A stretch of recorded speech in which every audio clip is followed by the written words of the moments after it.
السلام علیکم دوستو، اگر رجسٹرڈ افراد کے علاوہ کوئی دوسرے اس گھر میں موجود ہوتے تو میں ان سے پوچھ گچھ کرتا کہ پہلے رہائشی کدھر گئے وغیرہ وغیرہ۔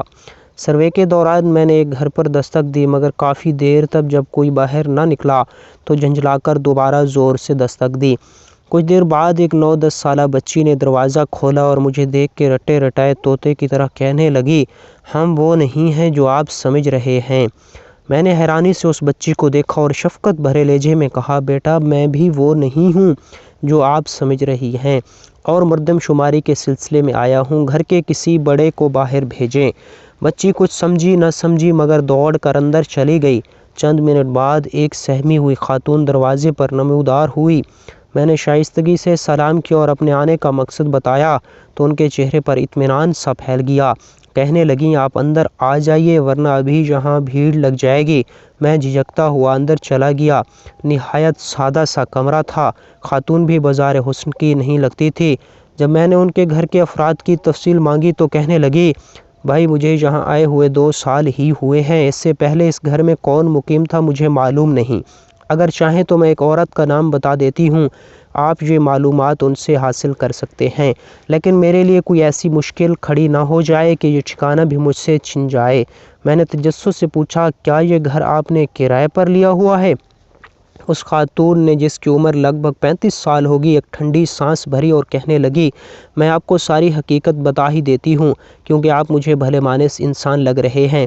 میں ایک کھاتے پیتے اور عزت دار گھرانے سے تعلق رکھتی ہوں۔ والدین کا میرے بچپن سے ہی انتقال ہو گیا۔ میرے چچا بے اولاد تھے، انہوں نے میری پرورش کی۔ وہ نہایت سخت مزاج تھے، چچی بھی ان سے ڈری سہمی رہتی تھیں۔ میں 5ویں کلاس کے بعد آگے پڑھنا چاہتی تھی مگر چچا نے اجازت نہیں دی۔ چچی اچھی خاتون تھی، انہوں نے چچا کو قائل کرنے کی بہت کوشش کی مگر وہ نہ مانے اور 15 سال کی عمر میں میری ایک خوشحال گھرانے میں شادی ہو گئی۔ شادی کے بعد زندگی اچھی گزرنے لگی، 4 بچے ہوئے۔ اس دوران میرے چچا اور چچی حج پر گئے تو ٹریفک کے ایک حادثے میں ان کا انتقال ہو گیا۔ میکے میں اب میرا کوئی نہیں رہا، سسرال بھرا پڑا تھا، سب کا مشترکہ کاروبار تھا، میرے بچے اچھے اسکول میں زیر تعلیم تھے کہ قدرت نے ایک بار پھر میرا امتحان لیا۔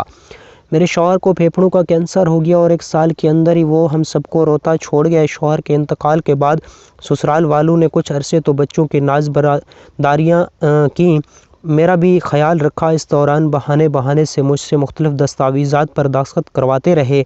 پھر ایک دن مجھے بلا کر کہا کہ اپنے بچوں کو لے کر یہاں سے چلی جاؤ کیونکہ تمہارا شوہر تم لوگوں کے نام کچھ چھوڑ کر نہیں گیا، ہم تمہارا اور بچوں کا خرچہ زیادہ دنوں تک برداشت نہیں کر سکتے۔ یہ سنتے ہی مجھ پر آسمان ٹوٹ پڑا۔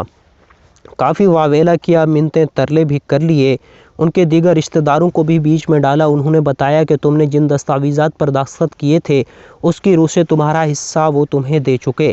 میں ان پڑھ تھی، ان کی چالیں میری سمجھ میں کیسے آ سکتی تھیں؟ اور پھر ایک روز بچوں کی آپس کی لڑائی کا بہانہ کر کے انہوں نے صبح ہی صبح بچوں سمیت مجھے گھر سے نکال دیا۔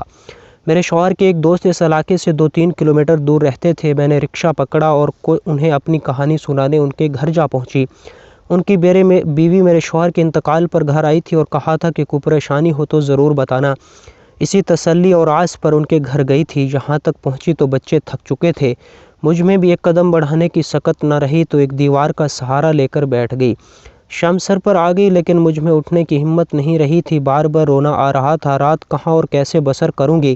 بچوں کو کب تک بھوکا رکھوں؟ وہ بیچارے بھی بے حد ڈر گئے تھے، کبھی روتے کبھی کھیلنے لگتے۔ اسی اثناء میں ایک عورت میرے پاس آئی اور کہا، میں تو بہت دیر سے تمہیں اپنے گھر کی کھڑکی سے دیکھ رہی ہوں، شاید تم لوگوں نے صبح سے کچھ کھایا پیا بھی نہیں ہے۔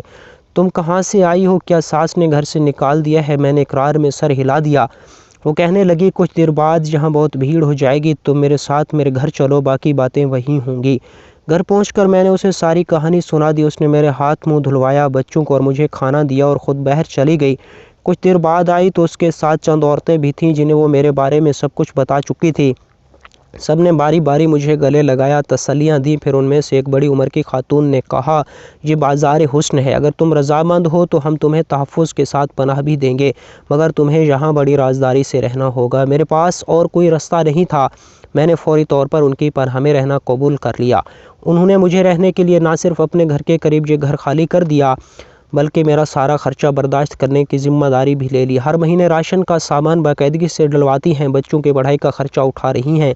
ان کا کہنا ہے کہ جب تک بچے کچھ بڑے نہیں ہو جاتے یہیں رہو۔ بچے کے بارے میں خاص ہدایت کر دی ہے کہ اسے فی الحال گھر سے باہر نہ نکلنے دو، کیونکہ یہاں اچھے لوگ نہیں آتے۔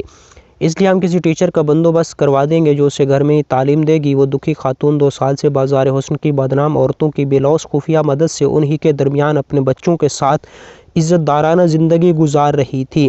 یہ داستان سن کر میری آنکھیں بھر آئیں۔ مجھے ایسا لگا کہ میں کسی اور ہی دنیا میں پہنچ گیا ہوں۔ بلا شبہ اس معاشرے میں ایسی خواتین بھی ہیں دنیا جنہیں بد کردار کہتی ہے، لیکن در حقیقت ان کے دلوں میں خدمت انسانیت کا جذبہ کوٹ کوٹ کر بھرا ہوا ہے، اور انہی جیسے لوگوں کی وجہ سے انسانیت ابھی بھی زندہ ہے۔